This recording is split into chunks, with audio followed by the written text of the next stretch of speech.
بسم الله الرحمن الرحيم والصلاة والسلام على أشرف المرسلين أما بعد اليوم بفضل الله لقد وصلنا إلى ما يسمى وهو معروف بالليالي البيض في كل شهر قمري يعني c'est les 3 journées qui marquent le milieu de chaque mois lunaire, le 13, le 14 et le 15. On les appelle Layal al-Bid, c'est-à-dire les nuits de pleine lune.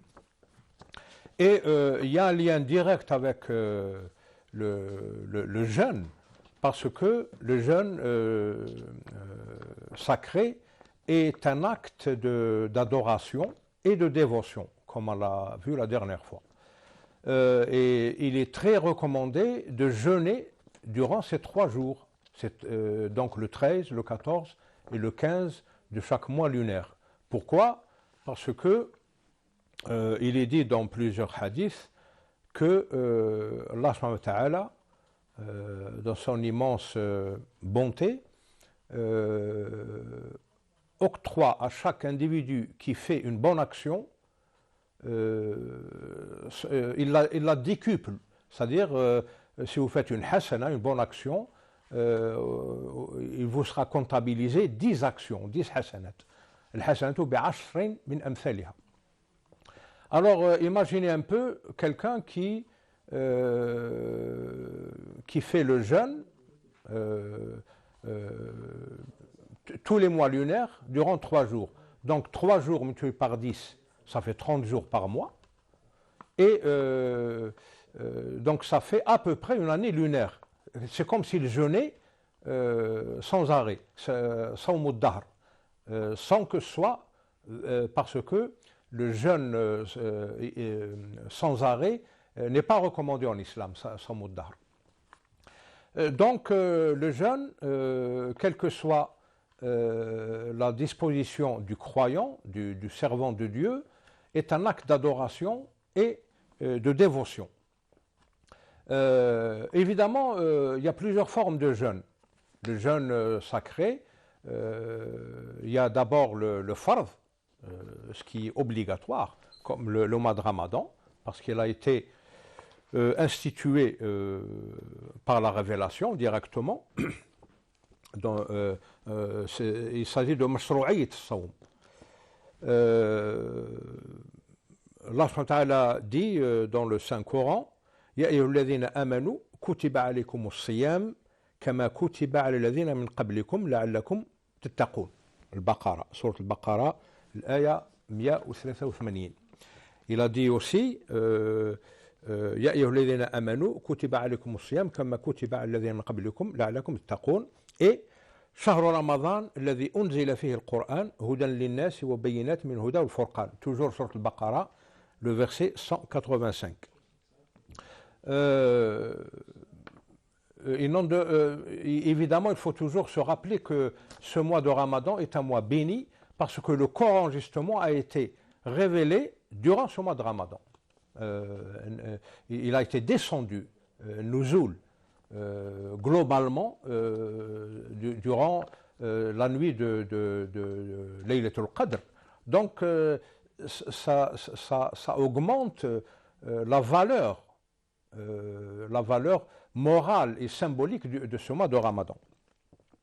عن أبي هريرة, c'est un hadith rapporté par أبي هريرة رضي الله عنه وارضاه, قال الله عز وجل كل عمل ابن آدم له إلا الصيام فإنه لي وأنا أجزي به والصيام جنة. C'est-à-dire une dir'a, c'est une protection contre l'enfer, contre toute action qui mène vers l'enfer, etc. Donc ce mois de Ramadan symbolise le summum de cet acte de dévotion et d'adoration qui est le jeûne sacré. Et donc au sommet on trouve ce qui est fard, c'est-à-dire ce qui est obligatoire. Anwa' as-sawm, c'est-à-dire les genres il y a plusieurs genres, plusieurs catégories de jeûne. Après le fard, il y a évidemment le fard lui-même se subdivise en plusieurs catégories. je ne ferai que passer dessus parce que nous n'avons pas assez de temps pour les discussions en détail. Nous avons صوم الكفارة كفارة اليمين كفارة التمتع لمن لم يجد الهدي في الحج كفارة القتل الخطأ l'homicide involontaire كفارة الظهار الظهار معروف كفارة الجماع في نهار رمضان donc si quelqu'un commet l'erreur d'avoir un rapport sexuel intime durant la journée du mois de Ramadan, il doit faire pénitence et c'est un devoir de faire ce saum l'wajib. Nous avons d'autres catégories qui sont par exemple le saum al-nadhr, saum al-qada. Si par exemple j'ai raté une ou plusieurs journées durant le mois de Ramadan, j'ai l'occasion durant toute l'année qui va suivre de les récupérer, c'est-à-dire naqdihum qada, c'est-à-dire les entre guillemets les rembourser. Et puis nous avons la catégorie du jeûne conseillé, mustahab, conseillé et souhaité. Nous avons le jeûne, le modèle de jeûne de Sayyidina Daoud alayhi salam, le prophète roi, Sayyidina Daoud alayhi salam, qui jeûnait un jour et mangeait un jour. Donc, Saum Yawm wa Iftar Yawm. Ça, c'est une forme de jeûne qui est recommandée à qui peut le faire. Saum Yawm al-Ithnain wal Khamis, jeûner chaque lundi et jeudi de chaque semaine, parce que, surtout particulièrement le jour du lundi, les actions du croyant, du servant de Dieu, sont présentées à Dieu par les anges.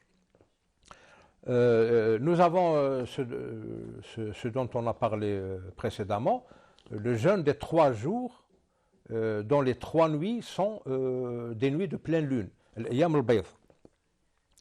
Nous avons aussi une forme de jeûne très appréciée par Allah subhanahu wa ta'ala et qui permet à l'individu de bénéficier d'un jeûne en permanence, continu. C'est jeûner chaque année 6 jours de Shawwal. Donc juste après le Ramadan, juste après les jours de l'Aïd, parce que le jeûne durant les jours de l'Aïd est interdit. Donc on passe les 3 jours de l'Aïd après le Ramadan et on reprend le jeûne pendant 6 jours. Ça aussi c'est très souhaité. Évidemment, il y a d'autres nawafil comme Sawm Yawm Arafa li ghayr al-hajj. Pour les gens qui ne sont pas en pèlerinage, ils peuvent jeûner le jour de Arafat, l'endroit où c'est le jour et l'endroit où tous les musulmans se rassemblent. C'est une congrégation, une sorte de congrès mondial qui à chaque année est gaspillé comme ça. Sawm Yawm Arafa li ghayr al-hajj, donc c'est pour les gens qui n'ont pas pu ou qui ne peuvent pas faire le pèlerinage durant cette année. Nous avons Sawm Thamaniyat Ayyam min Dhil Hijja, 8 jours de Dhul Hijja, c'est-à-dire 8 jours qui précèdent l'Aïd al-Adha. Sawm Yawm Ashura, le 10e jour de Muharram, très important. Et jeûner autant que faire se peut durant le mois de Sha'ban. Parce que le prophète alayhi salatu wa salam jeûnait beaucoup de façon surrogatoire durant le mois de Sha'ban.